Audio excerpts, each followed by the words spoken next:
Hello दोस्तों, मैं हूं नितिन और आप देख रहे हैं स्टडीज विद नितिन। आज के लेक्चर में हम करने वाले हैं एमबीए फाइनेंस का एक सब्जेक्ट जिसका नाम है टैक्स प्लानिंग एंड मैनेजमेंट। तो चैनल पर नए हो तो चैनल को कर लो सब्सक्राइब और सबसे खास बात अपने दोस्तों को शेयर कर दो ताकि वो भी फायदा उठा सके इन वीडियोस का। तो चलिए शुरू करते हैं। आज के लेक्चर में हम करने वाले हैं इंट्रोडक्शन, जिसके अंदर है definition, canons of taxation person, SSC, income, previous year, assessment year, income tax, important dates and forms. इसमें हम जानेंगे इनकम टैक्स के बारे में कंप्लीट डिटेल्स, क्या है इनकम, क्या है टैक्स, क्या है मैनेजमेंट और क्या है प्लानिंग। तो इंट्रोडक्शन देखते हैं टैक्स प्लानिंग एंड मैनेजमेंट का। सबसे पहले मीनिंग ऑफ टैक्स, क्या मतलब है टैक्स का। टैक्स का मतलब होता है वो कंपल्सरी पेमेंट जो हम गवर्नमेंट को देते हैं। ये पैसा गवर्नमेंट पब्लिक वेलफेयर और डेवलपमेंट के लिए यूज करती है। सिंपल शब्दों में बोले तो अगर हम इनकम कमाते हैं या गुड्स या और सर्विसेज बाय करते हैं तो उसमें से एक हिस्सा गवर्नमेंट को देना पड़ता है। इससे कंट्री के काम चलते हैं, जैसे रोड्स बनाना, हॉस्पिटल, स्कूल, डिफेंस और इंफ्रास्ट्रक्चर्स। दो तरह के टैक्सेस होते हैं, एक तो डायरेक्ट टैक्स और दूसरा इनडायरेक्ट टैक्स। डायरेक्ट टैक्स वो होता है जो डायरेक्टली गवर्नमेंट को पे करते हैं, जैसे इनकम टैक्स। अगर आप सैलरी अर्न करते हो तो डायरेक्टली गवर्नमेंट को इनकम टैक्स देना पड़ता है। और इनकम टैक्स यानी कि हम डायरेक्टली गवर्नमेंट को नहीं देते, बाकी सेलर्स के थ्रू देते हैं। सेलर पैसा कलेक्ट करके गवर्नमेंट को दे देते हैं। एग्जाम्पल देखते हैं इसका, सब समझ में आता है। एग्जाम्पल है इसका जीएसटी। जब आप एक मोबाइल खरीदते हो 10,000 का और उस पे 18% जीएसटी लगता है तो आप सेलर को 11,800 देते हो, तो सेलर जीएसटी का पैसा गवर्नमेंट को भेज देता है। पर्पस क्या होता है टैक्स का, तो गवर्नमेंट को रेवेन्यू मिले जिससे वो देश की डेवलपमेंट कर सके, जैसे एजुकेशन, हेल्थ, सिक्योरिटी और इंफ्रास्ट्रक्चर प्रोजेक्ट्स। आगे चलते हैं। नेक्स्ट है concept of tax planning. Tax planning का मतलब होता है अपनी फाइनेंशियल सिचुएशन को पहले से प्लान करना ताकि आप अपना टैक्स कम से कम पे करो, लेकिन वो लीगल वे में, ठीक है, ना कि इलीगली।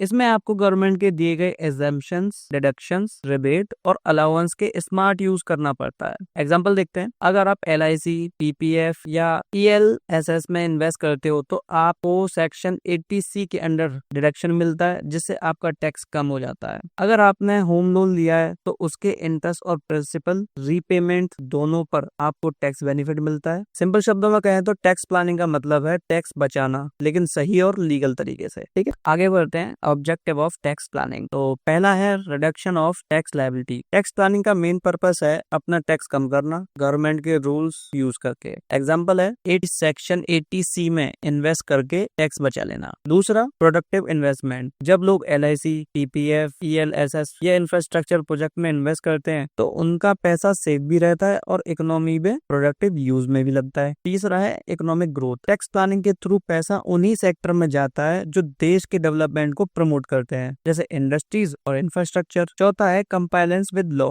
टैक्स प्लानिंग का मतलब है लीगल तरीके से टैक्स बचाना, न कि गलत तरीके से या एवेशन करना। पांचवा है स्टेबिलिटी ऑफ इकोनॉमी। जब लोग टैक्स प्लानिंग सही से करते हैं तो वेल्थ का डिस्ट्रीब्यूशन बैलेंस होता है और गवर्नमेंट को स्टडी रेवेन्यू मिलता है, जिससे इकोनॉमी स्टेबल रहती है। सिंपल शब्दों में बोले तो टैक्स प्लानिंग का ऑब्जेक्टिव है टैक्स बचाना प्लस इन्वेस्टमेंट प्रमोट करना प्लस देश की ग्रोथ में कंट्रीब्यूट करना, और वो भी लीगल वे में। तो आगे बढ़ते हैं टाइप्स ऑफ टैक्स प्लानिंग। तो पहला टाइप है टैक्स प्लानिंग का शॉर्ट टर्म टैक्स प्लानिंग। ये प्लानिंग हम फाइनेंशियल ईयर के एंड में करते हैं, जैसे कि मार्च में सडनली एलआईसी या पीपीएफ में इन्वेस्टमेंट करके 80C का बेनिफिट लेना। दूसरा है लॉन्ग टर्म टैक्स प्लानिंग। ये प्लानिंग हम फाइनेंशियल ईयर के स्टार्ट में करते हैं और कंटिन्यूअसली फॉलो करते हैं ताकि फ्यूचर में फायदा हो। एग्जांपल लिखते हैं। रिटायरमेंट के लिए पहले से ही प्रोविडेंट फंड या एनपीएस नेशनल पेंशन स्कीम में इन्वेस्टमेंट करना। तीसरा है परमिसिव टैक्स प्लानिंग। इसमें हम वो प्रोविजन यूज करते हैं जो लॉ के अंदर अलाउड होते हैं। एग्जाम्पल देखते हैं इसका। सेक्शन 10 के अंदर डिडक्शन लेना, जैसे एचआरए, हाउस रेंट अलाउंसेस या एलटीए यानी कि लीव ट्रेवल अलाउंसेस। चौथा है पर्पसिव टैक्स प्लानिंग। इसमें हम एक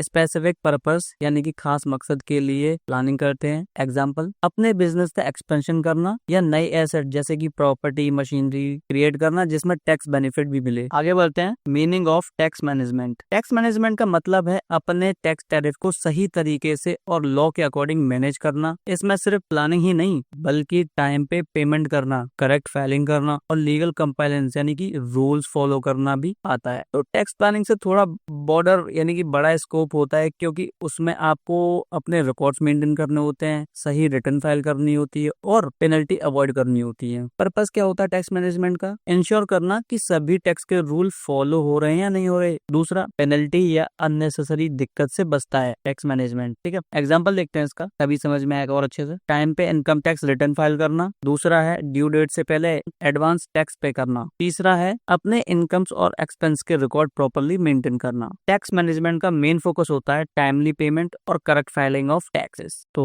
कंपोनेंट्स देख लेते हैं टैक्स मैनेजमेंट के। पहला है टाइमली फाइलिंग ऑफ रिटर्न। अपना ITR यानी कि इनकम टैक्स रिटर्न टाइम पर फाइल करना जरूरी है ताकि पेनल्टी या लेट फीस ना लगे। दूसरा है correct calculation of taxable income. अपना इनकम सही से कैलकुलेट करना, जैसे सैलरी, बिजनेस इनकम या इन्वेस्टमेंट, और लॉ के अकॉर्डिंग टैक्स निकालना। तीसरा है मेंटेनेंस ऑफ रिकॉर्ड। अपना salary slip, investment proof, bills और रिसिप्ट सेफ रखना ताकि जब जरूरत हो तब आप इजिली शो कर सको। चौथा है एडवांस टैक्स पेमेंट। अगर आपकी इनकम ज्यादा है, स्पेशली बिजनेस पर्सन या प्रोफेशनल के लिए, तो आपको साल भर में इंस्टॉलमेंट वाइज एडवांस टैक्स पे करना पड़ता है। पांचवा है टैक्स ऑडिट कंप्लायंस। कंपनीज और फर्म को अपना टैक्स ऑडिट करवाना पड़ता है जो एक मैंडेटरी रिक्वायरमेंट है। सिंपल शब्दों में टैक्स मैनेजमेंट के कंपोनेंट्स का मतलब है सही कैलकुलेशन, सही रिकॉर्ड कीपिंग, सही टाइम पर पेमेंट और फाइलिंग। तो अब डिफरेंस देख लेते हैं टैक्स प्लानिंग और टैक्स मैनेजमेंट के बीच का। तो टैक्स प्लानिंग का मतलब होता है फ्यूचर के लिए प्लान बनाना ताकि आप लीगली अपना टैक्स कम कर सको। एग्जांपल देखें तो PPF या LIC में इन्वेस्ट करके डिडक्शन ले लेना। ठीक है। टैक्स मैनेजमेंट का मतलब है प्रेजेंट में अपना टैक्स मैटर एफिशिएंटली हैंडल करना ताकि पेनल्टी या दिक्कत ना हो। एग्जांपल, टाइम पर ITR फाइल करना या एडवांस में टैक्स पे करना। इंपॉर्टेंस देख लेते हैं टैक्स प्लानिंग और टैक्स मैनेजमेंट की। पहला है हेल्प्स इंडिविजुअल सेव मनी। जब आप स्मार्ट टैक्स प्लानिंग करते हो तो आप अपना हार्ड अर्न इनकम में से ज्यादा पैसे सेव कर लेते हो। दूसरा है provides funds for future goals. Tax saving investment आपको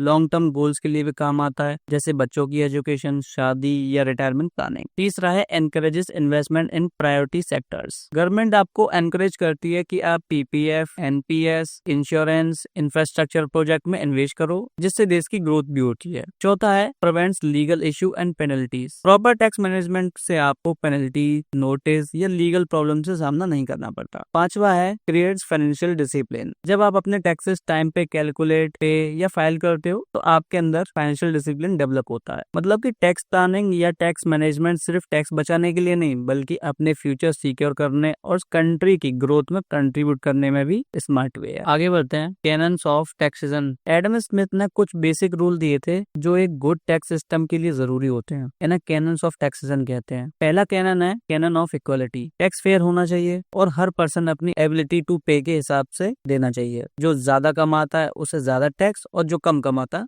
उससे कम टैक्स। दूसरा कैनन है कैनन ऑफ सर्टेनिटी। टैक्स का अमाउंट, टाइम और मैनर क्लियर होना चाहिए, मतलब टैक्स पेयर को कंफ्यूजन ना हो कि कब और कितना और कैसे टैक्स देना है। तीसरा कैनन है canon of convenience. Tax collection ऐसे तरीके से होना चाहिए जो टैक्स पेयर के लिए इजी और कन्वीनियंट हो, जैसे सैलरी में से TDS ऑटोमेटिक कट जाता है। चौथा कैनन है कैनन ऑफ इकोनॉमी। गवर्नमेंट को टैक्स कलेक्ट करने का कॉस्ट कम से कम होना चाहिए। ऐसा ना हो कि टैक्स कलेक्ट करने में जितना खर्चा हो रहा है उतना ही पैसा आ रहा हो। ये जो अभी मैंने बोले ये 4 मेन कैनन्स हैं, लेकिन मॉडर्न इकोनॉमिक्स ने कुछ और भी ऐड किए हैं, जैसे सिंप्लिसिटी, इलास्टिसिटी और प्रोडक्टिविटी। नेक्स्ट है person as per income tax act. Income tax act में पर्सन का मतलब है एक नॉर्मल ह्यूमन बीइंग नहीं होता, बल्कि अलग अलग कैटेगरी भी इंक्लूड होती है, जैसे कि इंडिविजुअल यानी कि एक आम इंसान जो सैलरी अर्न करता है या बिजनेस प्रोफेशन करता है। ठीक है। दूसरा है हिंदू अनडिवाइडेड फैमिली। एक हिंदू फैमिली जो एक साथ इनकम अर्न करती है और एक सिंगल यूनिट की तरह टैक्स पे करती है। तीसरा है कंपनी। रजिस्टर्ड कंपनी या प्राइवेट हो या पब्लिक हो जो एक सेपरेट लीगल एंटिटी होती है, ठीक है, वो भी इंडिविजुअली होती है। चौथा है फर्म। पार्टनरशिप फर्म या LLP यानी कि लिमिटेड लायबिलिटी पार्टनरशिप। ठीक है, यानी कि 2-3 पार्टनर मिलकर एक फर्म बनाते हैं और प्रॉफिट अर्न करते हैं। पर्सन या इंडिविजुअली होते हैं। ठीक है। पांचवा है एसोसिएशन ऑफ पर्सन। जब 2 या 2 से ज्यादा लोग कॉमन पर्पस के लिए इनकम करते हैं। ठीक है। अब तीसरा देखते हैं SSC। SSC वो पर्सन है जो टैक्स पे करता है, टैक्स पे करने के लिए लायबल यानी कि जिम्मेदार है और ऑब्लिगेशन में है कि वो रिटर्न फाइल करे और पेनल्टी या इंटरेस्ट पे करे। एग्जाम्पल, आप, मैं या कोई कंपनी, ये सब SSC हैं। अगर हम इनकम टैक्स के अंदर आते हैं तो अब आते हैं इनकम पर। इनकम क्या होती है इनकम टैक्स के अकॉर्डिंग? ठीक है। इनकम का मतलब सिर्फ सैलरी नहीं होता, बल्कि हर तरह की अर्निंग जो आपको होती है, ठीक है, वो लॉ के अकॉर्डिंग, इनकम के अकॉर्डिंग आती है। ये अलग अलग हेड्स में डिवाइडेड है, जैसे पहली इनकम होती है सैलरी इनकम, जो जॉब या एम्प्लॉयमेंट से पैसा मिलता है, ठीक है। दूसरा है बिजनेस एंड प्रोफेशन प्रॉफिट, अगर आप बिजनेस करते हो या अपना प्रोफेशन जैसे डॉक्टर, लॉयर, सीए, कंसल्टेंट चला रहे हो तो उसकी अर्निंग, ठीक है। तीसरा है हाउस प्रॉपर्टी इनकम, घर या बिल्डिंग को रेंट पर देना जो पैसा आता है। चौथा है कैपिटल गेन, जब आप एसेट्स को यानी कि जैसे शेयर, लैंड, प्रॉपर्टी बेच के प्रॉफिट कमाते हो, ठीक है, तो उसमें का भी टैक्स देना पड़ेगा। पांचवा है इनकम फ्रॉम अदर सोर्सेज, जो अबव हेड में फिट नहीं होता वो इधर आता है, ठीक है। एग्जांपल देखें तो bank interest, lottery winnings, gifts, dividends. अब देखते हैं प्रीवियस ईयर। प्रीवियस ईयर का मतलब होता है वो फाइनेंशियल ईयर जिसमें इनकम अर्न होती है, ठीक है। ये हमेशा 1 अप्रैल से लेके 31 मार्च तक होती है। एग्जाम्पल देखें, अगर आपने 1 अप्रैल 2024 से लेके 31 मार्च 2025 तक इनकम अर्न की तो वो होगी आपकी प्रीवियस ईयर। और असेसमेंट ईयर मतलब कि वो फाइनेंशियल ईयर जिसमें प्रीवियस ईयर की इनकम एसेस या एसेस मतलब कि चेक करके टैक्स लगाया जाता है। ये भी 1 अप्रैल से लेके 31 मार्च तक होती है। एग्जाम्पल से समझते हैं, जो इनकम आपने प्रीवियस ईयर यानी कि 2024-25 में अर्न की उसको टैक्स के लिए असेस किया जाएगा असेसमेंट ईयर 2025-26 में, ठीक है। मुझे पता है ये खास समझ में नहीं आया होगा। सिंपल लाइन है इसकी, पहले इनकम अर्न होती है प्रीवियस ईयर में और उसी इनकम पर टैक्स लगता है असेसमेंट ईयर में, ठीक है। अब देखते हैं important dates in income tax. पहली डेट है 31 जुलाई, फाइलिंग ITR फॉर इंडिविजुअल्स। ये लास्ट डेट है इंडिविजुअल्स, HUF यानी कि हिंदू अनडिवाइडेड फैमिली और पार्टनरशिप फर्म के लिए ITR फाइल करने की, ठीक है। दूसरा है 31 अक्टूबर, filing ITR for companies and audit cases. अगर आप कंपनी या ऑडिट रिक्वायर फर्म के लिए टैक्स फाइल कर रहे हो तो लास्ट डेट है 31 अक्टूबर होती है, ठीक है। इसमें ऑडिटर्स और कॉम्प्लेक्स अकाउंटिंग की वजह से एक्स्ट्रा टाइम दिया जाता है। तीसरा है एडवांस टैक्स इंस्टॉलमेंट, 15 जून, 15 सितंबर, 15 दिसंबर, 15 मार्च। अगर आपका इनकम टैक्स हाई है या बिजनेस प्रोफेशनल इनकम है, पूरे साल में एडवांस टैक्स पे करना होता है। कौन कौन सी इंस्टॉलमेंट डेट होती है? पहली डेट है 15 जून, दूसरी है 15 सितंबर, तीसरी है 15 दिसंबर, चौथी है 15 मार्च, लास्ट डेट है 31 जनवरी। Last date for filing updated return. अगर आपने पहले ITR फाइल किया था और बाद में गलती नोटिस हो या कोई भी इंफॉर्मेशन ऐड करनी हो तो 31 जनवरी तक अपडेटेड या रेक्टिफाइड रिटर्न फाइल कर सकते हो। तो आज का ही लास्ट टॉपिक बचा हुआ है इंपॉर्टेंट इनकम टैक्स फॉर्म्स। पहला है ITR 1, ये फॉर्म सैलरीड इंडिविजुअल्स के लिए है जिनकी एनुअल इनकम 50 लाख तक हो। दूसरा है ITR 2, ये फॉर्म इंडिविजुअल और HUF के लिए है लेकिन बिजनेस प्रोफेशन इनकम नहीं है, ठीक है। ITR 3, ये फॉर्म इंडिविजुअल्स और HUF के लिए है जिनके पास बिजनेस प्रोफेशन इनकम है, ठीक है। चौथा है ITR 4, ये